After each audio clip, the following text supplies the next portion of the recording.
سوچئے اگر کسی ماں کو اپنے بچے کی قبر پر رونے کے لیے بھی 3 سال انتظار کرنا پڑے، اگر کسی باپ کو اپنے بیٹے کی آخری جھلک دیکھنے کے لیے ملبے کے ڈھیر ہٹنے کا انتظار کرنا پڑے، اور اگر کسی بہن کو اپنے بھائی کے جنازے میں پہنچنے میں 1000 دن لگ جائیں تو اس درد کو آخر کس زبان میں بیان کیا جا سکتا ہے؟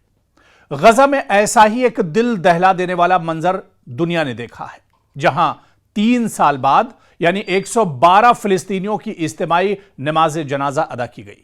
وہ لوگ جن کی لاشیں اسرائیلی حملے کے بعد ملبے تلے دبی رہیں اور جنہیں ان کے اپنے برسوں تک دفنا بھی نہ سکے۔ دوستو، یہ صرف ایک خبر نہیں بلکہ انسانیت کے سینے پر لگا وہ زخم ہے جو وقت گزرنے کے باوجود نہیں بھرا ہے۔ یہ واقعہ غزہ کے صبرا محلے سے تعلق رکھتا ہے، جہاں 2023 میں ہونے والے ایک بڑے حملے میں ابو شریعہ اور الحسینیہ خاندان کے سینکڑوں افراد مارے گئے تھے۔ کئی لاشیں تو فوری طور پر نکال لی گئیں، لیکن درجنوں افراد کے جسد خاکی ملبے کے نیچے ہی دبے رہ گئے۔ مسلسل جنگ، بمباری اور بھاری مشینری کی کمی کی وجہ سے امدادی ٹیمیں وہاں تک پہنچ ہی نہیں سکیں۔ آخرکار جب حالات نے کچھ مہلت دی تو امدادی کارکنوں نے تقریباً 17 دن تک مسلسل ملبہ ہٹایا۔ اس طویل کوشش کے بعد 112 افراد کے باقیات برآمد ہوئی۔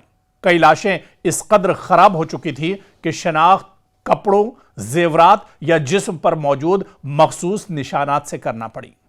ایک غمزدہ خاتون نے اس درمیان کہا کہ میں اپنے بیٹے کو گلے لگانا چاہتی تھی، مگر میرے پاس گلے لگانے کے لیے صرف اس کی باقیات رہ گئی تھیں۔ یہ ایک جملہ نہیں بلکہ غزہ کے ہزاروں خاندانوں کی پوری داستان ہے۔ اجتماعی جنازے میں ہزاروں لوگ شریک ہوئے۔ سفید کفن میں لپٹے چھوٹے بڑے تابوت ایک قطار میں رکھے گئے۔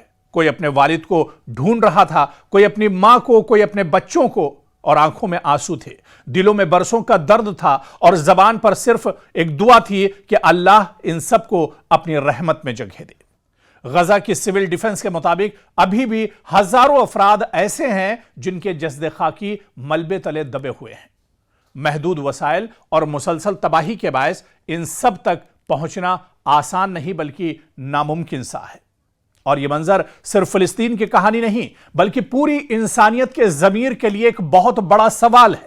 آخر ایک جنگ کتنی لمبی ہو سکتی ہے کہ مرنے والوں کو دفنانے کے لیے بھی برسوں تک انتظار کرنا پڑا؟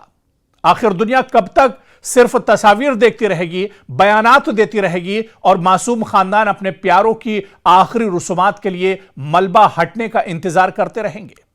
کیونکہ غزہ کی اس اجتماعی تدفین نے ایک بار پھر یاد دلا دیا کہ جنگ صرف زندہ دلوں کو نہیں مارتا ہے بلکہ مرنے والوں کے سکون اور زندہ رہ جانے والوں کے صبر کو بھی آزماتا ہے۔ اور شاید اس دنیا میں سب سے بھاری انتظار یہی ہوتا ہے، اپنے کسی اپنے کو دفنانے کا انتظار۔ تو ظاہر سی بات ہے کہ ایک بار پھر اس منظر نے پوری دنیا کو جھنجھوڑ کر رکھ دیا ہے۔